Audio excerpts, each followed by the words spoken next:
शहीद हेमू कालानी अमर रहे, अमर शहीद हेमू कालानी अमर रहे। आज अमर शहीद हेमू कालानी का बलिदान दिवस 21 जनवरी। कितने साल हो गए पता नहीं, लेकिन हर साल अगर कहीं भी हूँ मेरा बस चलेगा। अभी तक तो परमात्मा ने ध्यान दिया कि इसका आने का मौका कभी टूटा नहीं, जब भी ये क्रम बना। और ये बात भी सही है कि आजादी के पहले ऐसे महान बलिदानियों के भरोसे से हमारा 1000 साल का लगभग गुलामी का काल टूटा। और उसमें भी खास बात, अपने अपने स्तर पर पूरे देश के अंदर ऐसे ज्ञात अज्ञात अनाम हजारों बलिदानियों का और बलिदान का क्रम भी न केवल 20वीं शताब्दी, 19वीं शताब्दी, 18वीं शताब्दी, हर शताब्दी में अलग अलग प्रकार से मिला है।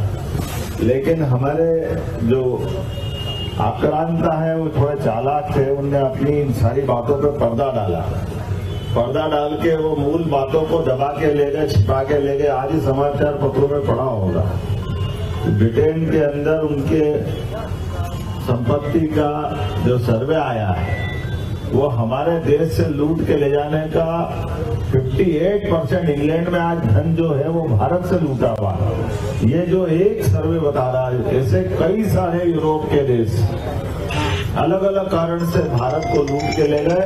लेकिन अमर बलिदानियों ने अपनी बलिदान, अपनी शहादत देते हुए हमारे लिए न केवल गर्व से सिर ऊंचा करने का मौका दिया, बल्कि हमारे उस गौरवशाली परंपरा को भी सामने रखा कि जरूरत पड़ने पे भारत के लोग अपना सर्वस्व अर्पित करते हुए अपनी मूल स्वाधीनता की लड़ाई को लगातार लड़ते हुए पृथ्वीराज सिंह चौहान के बाद से जो क्रम जारी हुआ वो 1947 में जाकर समाप्त हुआ। लेकिन इसके बीच कई सारे अलग अलग प्रकार के हमारे स्वतंत्रता सेनानी जिन्होंने बलिदान दिया या स्वाधीनता की लड़ाई लड़ी, और महाराज शिवाजी हो, महाराणा प्रताप हो, लंबी परंपरा है।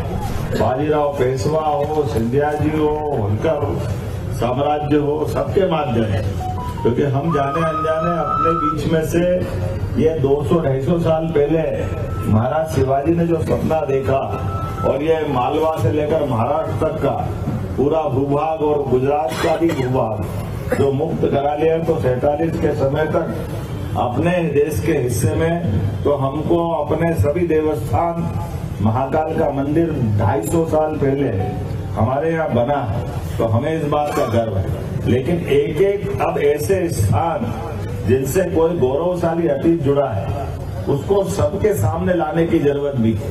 जैसे हेमू कालानी जी का बलिदान जहां हुआ है, लेकिन उनका पुण्य स्मरण करने में हमें इस स्थान को नहीं भूलना है। इसलिए मैं हर हालत में यहाँ आया हूँ। ऐसे गौरवशाली और स्थान है, जैसे एक स्थान गोपाल मंदिर में, गोपाल मंदिर में बाईजा महारानी ने, दौलत राव सिंधिया जी की हमारी अपने महारानी बाईजाबाई ने गोपाल मंदिर बनवाया। और गोपाल मंदिर बनाने के बाद गोपाल मंदिर के गर्भगृह के ऊपर जो दरवाजा लगाया है चांदी और पन्ने का, वो दरवाजा जो महमूद गजनवी 1000 साल पहले लूट के ले गया था, उस दरवाजे के समय हमारे लोग कमजोर होंगे, वो ताकतवर थे, ले गए, कोई बात नहीं। लेकिन जब सिंधिया वंश के लोग ताकतवर हुए, राणोजी सिंधिया, महाजी सिंधिया गए और दमदारी से अफगानिस्तान से आगे गजनी से वो दरवाजा छीन के लाए और दरवाजा यहाँ लगाए गौरवशाली को हमारे बीच लामी का काल था, ले गए। लेकिन जब हमने अपनी हिम्मत बहादुरी से वापस, वो आनंद हमको आना चाहिए। और इसलिए हम तो और सौभाग्यशाली जब 250 साल पहले न केवल गोपाल मंदिर के गर्भगृह पे वो लगा है, बल्कि उससे बढ़कर के महाकाल मंदिर तत्कालीन समय में मुगल सत्ता थी दिल्ली में, लेकिन मुगल सत्ता के बाद भी मुगल सत्ता को चुनौती देता हुआ महाकाल मंदिर का 3 स्तर का ये वर्तमान का मंदिर, बाबा महाकाल महाराज की आज वो हमको उस समय चुनौती देता दिखाई दिया कि यहाँ के बहादुर लोग काल के प्रवाह में होने वाली घटना का अपने ढंग से समयोचित तरीके से हमारे उस भगवान के मंदिर के आराधना स्थल को पुनर्स्थापित करा, और न केवल उनको बल्कि हमारे स्कंद पुराण के अवंती खंड के हिसाब से एक एक अध्याय में उल्लेखित एक एक मंदिर को काल भैरव, चिंतामन, बड़ा गणपति महाराज, हमारे काल भैरव महाराज, सिद्धनाथ महाराज, मंगलनाथ महाराज, सभी देवस्थानों को पुनर्स्थापित किया और उस हिसाब से किया जो स्कंद पुराण के हिसाब से। ये हमारे लिए न भूलने वाली बात है जिसको स्मरण करना है, और उससे आगे बढ़कर और आनंद तब आता है। आपको ध्यान में आया कि जब अपने उज्जैन का गौरव का मौका आया तो मैंने भी प्राधिकरण के समय कोशिश की कि उज्जैन में 1235 में इल्तुतमिश आया होगा, उस समय हमारे काफी उज्जैन पे आक्रमण हुआ और उज्जैन नष्ट हुआ, लेकिन वो काल के प्रवाह की बात, अतीत की बात हो गई। लेकिन जब यहाँ अच्छा हो रहा तो हमारे उज्जैन के पूरे इतिहास को अपने महामृत्युंजय द्वार के माध्यम से पूरा गौरवान्वित करने वाली एक एक कलाकृति बना करके उसमें बताइए, ये हमारे लिए सौभाग्य की बात है, जिसके आधार पर हम कह सकते हैं कि हाँ, हमारे यहाँ सम्राट विक्रमादित्य अपनी 32 पुतलियां उस द्वार में बनी हुई है। हमने अशोक का अशोक चिन्ह उसमें बनाया हुआ है। राजा शूरसेन यादव के समय भगवान कृष्ण यहाँ पढ़ने आए तो भगवान की प्रतिमा भी वहाँ लगाई है। ये जो 5100 साल का गौरवशाली इतिहास, इसलिए 51 फीट का वो दरवाजा भी हमारे यहाँ है। राजा भोज का चिन्ह, हमारे शंकराचार्य उज्जैन में आए, गुरु नानक देव जी महाराज यहाँ उज्जैन में आए, महावीर स्वामी जी ने तपस्या की, एक एक करके वो सारी बातें उस द्वार में संकलित की है। वो द्वार नहीं है, उज्जैन का गौरवशाली हमारा प्रतीक चिन्ह, जिसके माध्यम से हमारे अतीत के हजारों साल के इतिहास को बजाय लिपिबद्ध करने के पत्थरों पर बनाए हुए चिन्हों के आधार पर एक एक कलाकृति उज्जैन के गौरवशाली इतिहास से जोड़ती। उसी परंपरा में और आनंद चार चांद तब लग गए जब यशस्वी प्रधानमंत्री ने बाबा महाकाल के महालोक का लोकार्पण किया।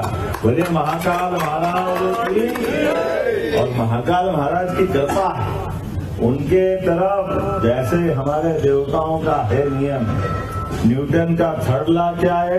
क्रिया की प्रतिक्रिया उसी के बराबर किंतु विपरीत दिशा में। हाँ, वो जो नियम है मुझे मालूम नहीं है, लेकिन ये मुझे जरूर मालूम है कि भगवान की तरफ एक कदम बढ़ाओ तो भगवान 10 कदम आशीर्वाद देने के लिए हमारे पास आ जाते हैं। ये तो पक्का है। महाकाल मंदिर की तरफ जो कुछ किया गया, बदल के पूरा प्रदेश, पूरा देश धार्मिक पर्यटन को लेकर क्या बाबा का आशीर्वाद देते हैं। बाबा महाकाल का दरबार का वैभव बड़ा है कि अब तो हमारे यहाँ तो जाने अनजाने चेहरे दिख जाते हैं।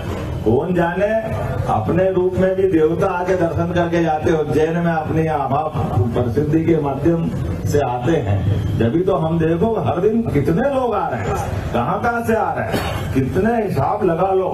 हमारे यही सारे सराफा से लेकर सारे दुकान के लोगों से मालूम पड़ जाती है, जगह ही नहीं मिलती। कई सारे मित्र कहते हैं हमको लगता संडे को खोले कि नहीं खोले, संडे के दिन बंद रखो, तो वो भी एक बार कभी थोड़े छोटे मोटे काम से आओ तो पूरी दुकान खोल के बैठना पड़ जाती। घर वाले चिंता लग जाते, गए फिर दुकानदारी में लग जाए तो अपना काम, घर का भी व्यवस्था है। क्योंकि व्यापार व्यवसाय जब बढ़ता तो व्यापार व्यवसाय बढ़ने वाला व्यापार व्यवसाय हमारे रमेश जी को गीता कॉलोनी को छोड़ के ना होटल के सामने मकान बनाने को मजबूर कर देता रमेश जी है ना। क्यों आप बताओ, इनको ये समझ में कमरे कब तक गिनो यार, वहाँ घर से दूर पड़ते। अपने गिराक की चिंता करो, परमात्मा जब देता है तो ऐसे देता है, इसका आनंद। धन का महत्व नहीं, महत्व हमारे मान सम्मान का, उज्जैन का मान सम्मान बढ़े। इसलिए मैं आज के इस अवसर पर आपने अपने प्रेम से, आपके एक वोट के एक पारिवारिक प्रेम से, आशीर्वाद से आज यशस्वी प्रधानमंत्री के माध्यम से मध्यप्रदेश सरकार हमारी बनी, भाजपा की दृष्टि से सरकार बनी। लेकिन इसका मतलब भाजपा कांग्रेस नहीं कर रहा हूँ, लेकिन लोकतंत्र का तकाजा है कि जो चुना जाता है उसकी सरकार उस दल की बनती है। वैसे में सुनील नवलानी जी हर साल अलग निरंजन ये बुलाते रहते हैं, है ना। कोई आए ना आए, सुनील भाई ने अपना अखंड ज्योति जलाई। इनको और कुछ याद नहीं रहता, एक जन्म दिवस और एक बलिदान दिवस। और जहाँ आया कि 1 महीने पहले से टन टन घंटी बजती रहती है। मैं भी कहता चिंता मत कर, मैं आऊंगा है बेटे। हमारे लिए माननीय रूप जी भाई साहब ने विस्तार से विषय रखा। एक बार रूप जी के लिए अभिनंदन, माननीय अनिल जी कालोड़ा, माननीय विधायक जी आपका भी अभिनंदन, माननीय महापौर जी आपका अभिनंदन, बहन तलावती यादव जी सभापति नगर निगम आपका अभिनंदन, हमारे अरुण गोस्वामी जी हमेशा कहीं मिले नहीं मिले, ये भी हम पक्का है। और प्रताप जी रोहरा जी आप अभी नए अध्यक्ष बने, आपका भी अभिनंदन स्वागत है। यहाँ के पार्षद कैलाश प्रजापति जी, यहाँ के क्या झोल के अध्यक्ष सुरेंद्र मेहर जी, हमारी बहन दुर्गा जी, पुराने पार्षद जिलाध्यक्ष है ना दीपक, जिलाध्यक्ष तो देखूंगा ना बेटी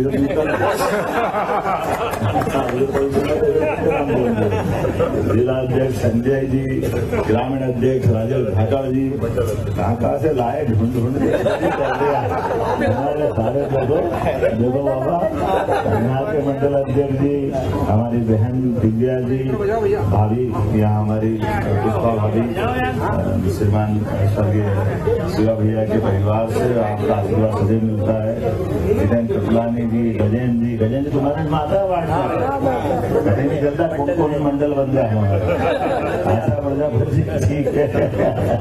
मेरी अपनी ओर से महापौर जी सामने भी बैठे हैं, सारे के सारे बंधु, मैं नाम बोलूंगा तो समय लग जाएगा। परिवार के सारे साथ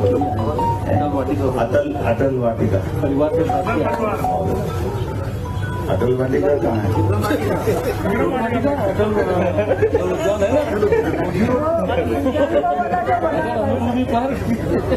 मेरी अपनी ओर से सारे अपने गणमान्य नागरिकों का अभिनंदन। और 2-3 दिन बाद एक और बड़ा अच्छा निर्णय होने वाला उज्जैन को लेकर। हमने सभी धार्मिक नगरियों से हमेशा के लिए शराबबंदी का निर्णय की तरफ बढ़ना है। भगवान चाहेगा तो बहुत अच्छा निर्णय है। मेरी अपनी ओर से बधाई।